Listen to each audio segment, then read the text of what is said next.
এই হারে আজকে গরম পড়েছে আর এই গরমের মধ্যে প্রসাদ বিতরণ করলাম। Hello everyone, welcome to my mini vlog. আজকে সকালে ব্রেকফাস্টে ছিল মুসলি, কলা আর আলমন্ড, তার সাথে ছিল দুধ। এটাই আমি খেয়েছি। আর এখানে যে তোমরা দেখছো ফলগুলো, এটা অ্যাকচুয়ালি আমাদের ঠাকুরের কাছে পুজোর জন্য যাবে।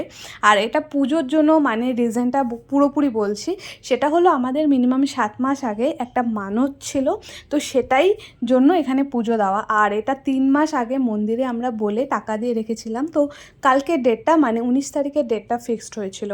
তো কালকে যেই পরিমাণে গরম পড়েছিল মানে বলার মতো না। তো আমরা এখানে সবাই মিলে চলে গেছিলাম মন্দিরে।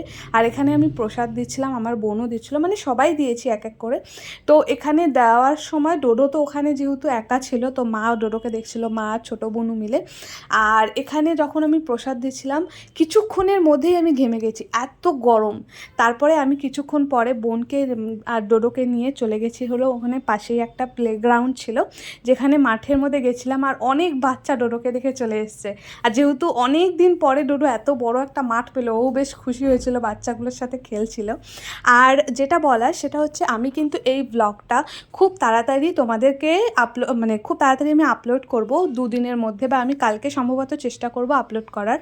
তো তোমরা কিন্তু দেখতে থেকো, কালকে ঠিক সন্ধ্যে 8টার সময় আমি ভিডিওটা আপলোড করব। আর আমাদের প্রসাদে যেটা ছিল সেটা হলো খিচুড়ি ছিল, তার সাথে ছিল হলো আলুর দম, আর ভাজা ছিল 5 রকমের, পায়েস ছিল, আর লাড্ডু ছিল। তো ওই লাড্ডু প্রসাদটা কিন্তু আমরা পরে দিয়েছি, মানে যখন পায়েসটা শেষ হয়ে গেছিলো তখন লাড্ডু প্রসাদটা দিয়েছি। তো যাই হোক, এই ছিল আমার মিনি ভ্লগ। আই হোপ তোমাদের ভালো লেগেছে। Bye bye, love you.